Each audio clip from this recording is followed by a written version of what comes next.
with a dulcimer, in a vision once I saw. It was an Abyssinian maid, and on her dulcimer she played, singing of Mount Abora.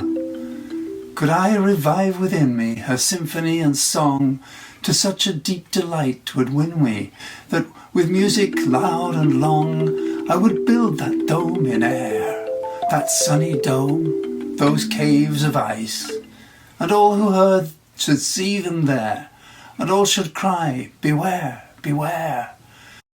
His flashing eyes, his floating hair, weave a circle round him thrice, and close your eyes with holy dread, for he on honey dew hath fed, and drunk the milk of paradise.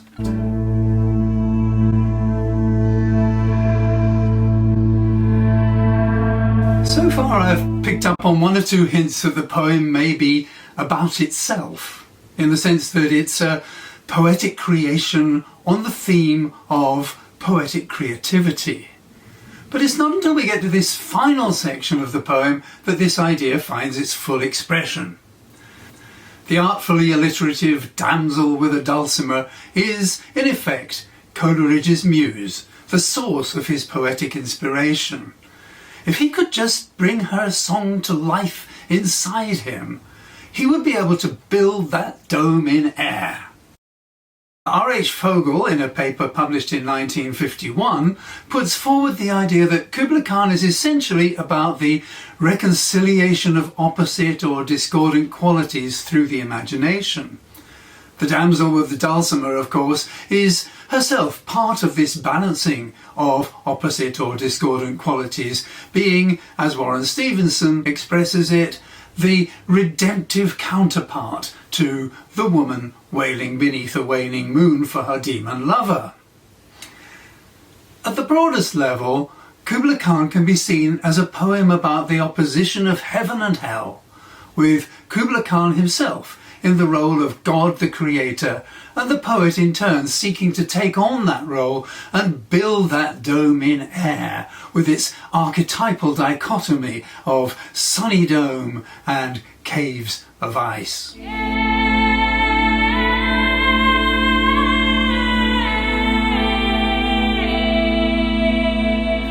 This idea that the poem is a symbolic representation of the act of artistic and divine creation involving the fusion of opposites makes a lot of sense to me.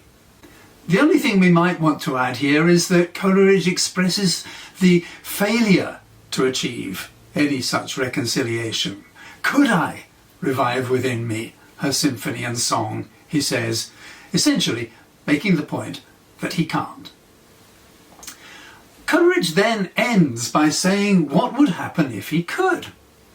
He would build the sunny dome and caves of ice with music loud and long, and all who heard should see them. But here again, just as the poem seems to resolve itself in a clear conclusion, the words slip through our fingers, as it were, leaving us with more questions than answers.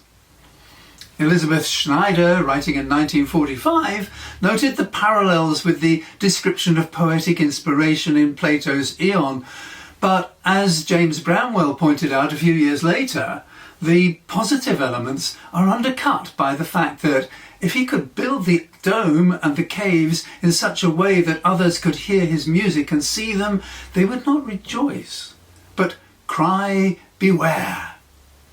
As Bramwell puts it, Coleridge is under an evil spell, a poet intoxicated rather than inspired, and a paradise so gained is only a fool's paradise. The jury's still out on this. Michael Rager, for example, in a paper published in 2013, challenges conventional readings of Coleridge's Kubla Khan that interpret the poem as presenting an ideal model of poetic creativity. And the debate on this issue underscores an even more fundamental question. Has Coleridge delivered the goods here? Can we say, as Anita O'Donnell does, that in a poem concerned with the loss of creative inspiration, the paradox is that through that loss, Coleridge has created, for Kubla Khan has been written? Or should we conclude, as Moni Lefebvre does, that this final section of the poem is a total non sequitur, a small masterpiece of confidence trickery? That's something you'll have to work out for yourself. I hope this video has given you some basic insights into what is or may be going on here. The rest is up to you.